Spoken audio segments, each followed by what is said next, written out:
Man, it's I don't know if you can see this, soaking wet, but anyway, it's been like raining like crazy the last days, and it's like, yeah, well, it's not perfect weather now either. I'm still a little bit wet after my dinghy ride, and you have to time it between the squalls. Anyway, I'm gonna take you with me in this video back to Bocas del Toro to show you more about my plans, positioning Be Free for the Panama Canal, but also for the hurricane season. That's just 100 days away. So later out in this video, I'm also gonna tell you a little bit about what I miss out on being delayed, and it really breaks my heart not to be able to do what I was planning to do. But it is what it is, and these times we are living in at the moment makes things a little bit complicated. And on top of that, of course, I didn't know it was Carnival, and obviously the guy that was scheduled an appointment with me, he had totally forgot about it was Carnival as well. So I'm delayed and shit happens.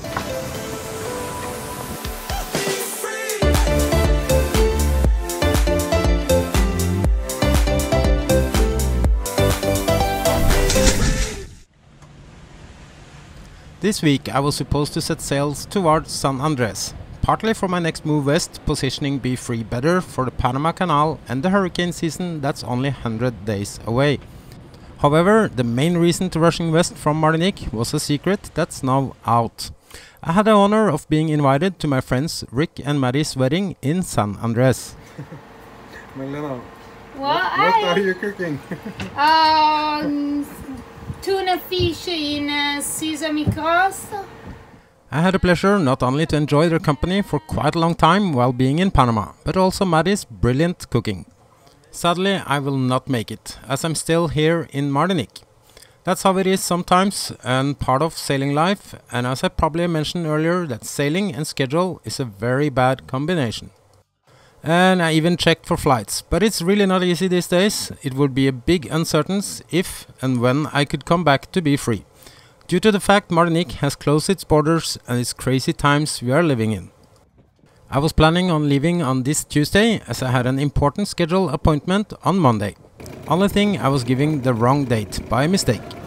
Everything here were closed for 3 days because of Carnival time. Even though Martinique looks pretty chill in terms of COVID, it's still not allowed with parties like a carnival would be. But we are in the Caribbean, so of course they are good at ignoring rules. If you wanted to party, there were several options, and you can sign up to be notified an hour ahead, where, as a solution to prevent the police to organize their action against illegal carnival parties. But for sure, nothing like this I experienced in 2019. I really feel sorry for everyone that's here now, missing out of this amazing experience like I had the first time I was here in Martinique.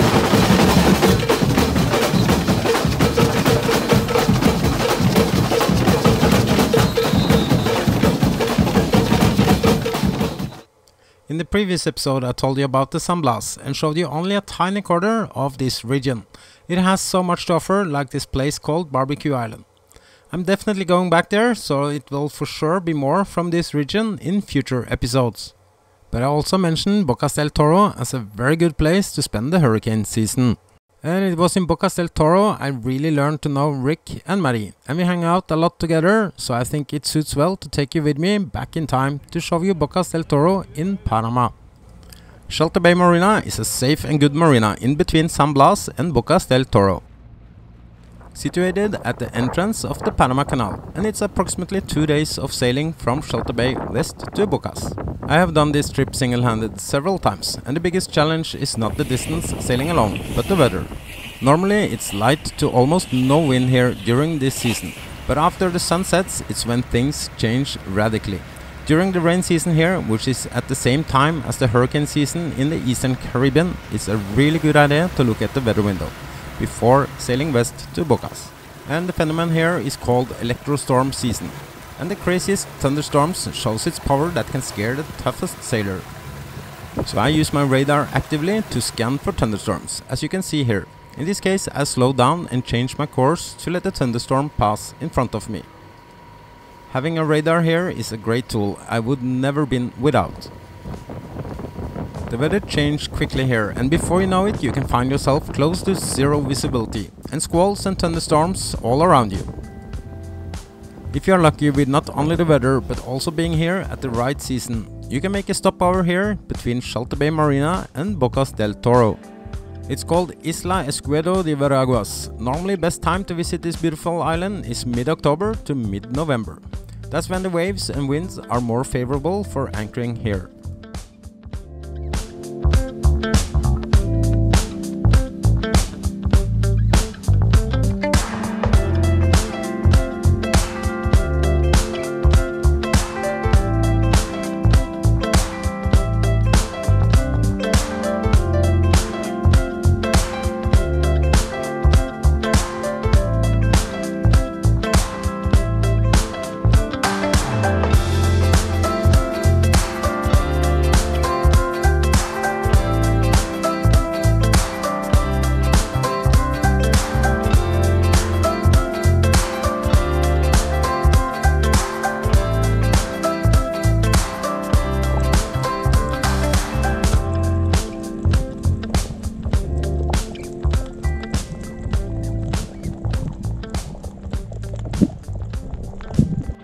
I always start with a big breakfast before setting sail, so I have lots of energy for the day.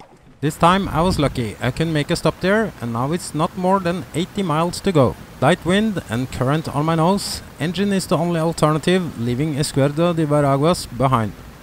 The next place you can stop is one of my favorites here. It's the first island you reach, belonging to Bocas del Toro. This island is located a few hours away from the main island that has the same name as the shady district Colón on the mainland.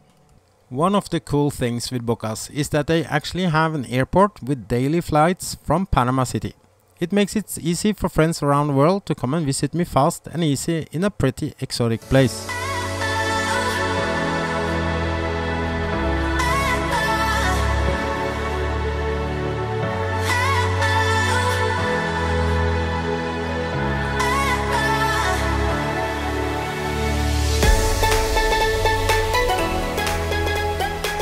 So this was one of the reasons that I had lots of friends visiting me last time I was there.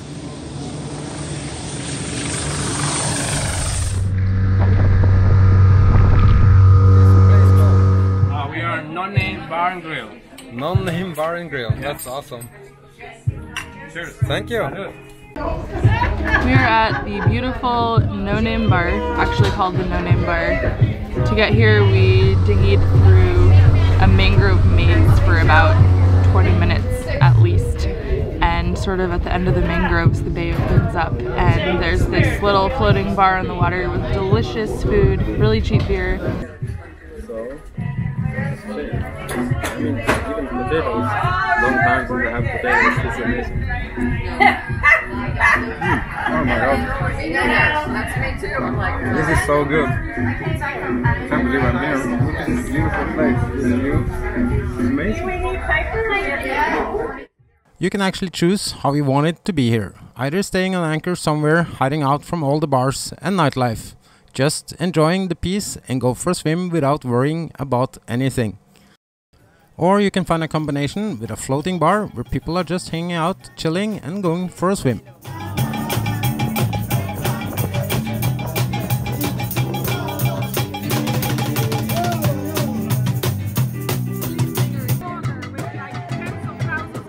Bocas del Toro is famous for a lot of things, and the variations and choices you have here makes it all up to you how you want it to be. If you like to be social, going out for parties, you can anchor right outside of Isla Colón. You will pretty much be in the middle of everything. My experience is Bocas is the biggest party place in the whole Caribbean.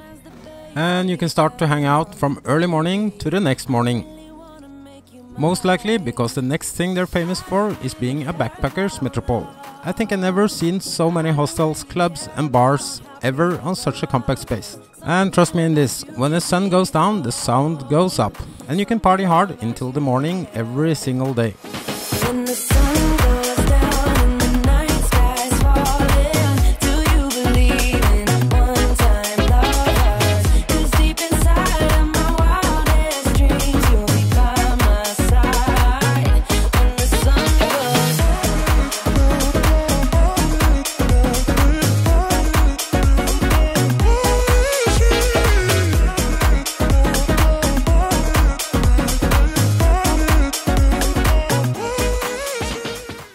But Bocas is so much more than this. It's also surrounded with some of the Caribbean's most beautiful beaches. Some are even great spots for surfing.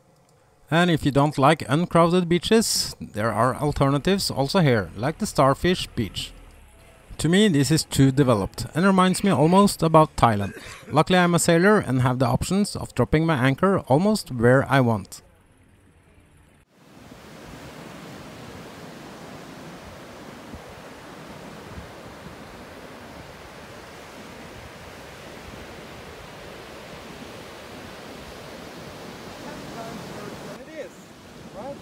Yeah, blame the camera. So, yeah, no, wait a minute.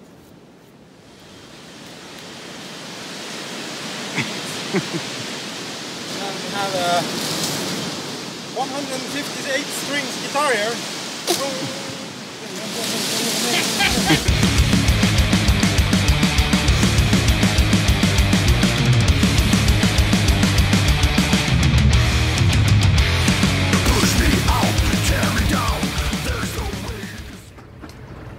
Thank you so much for watching this episode. I really hope you like it. The only thing to say is cheers. Take care, stay safe and healthy, and all the best.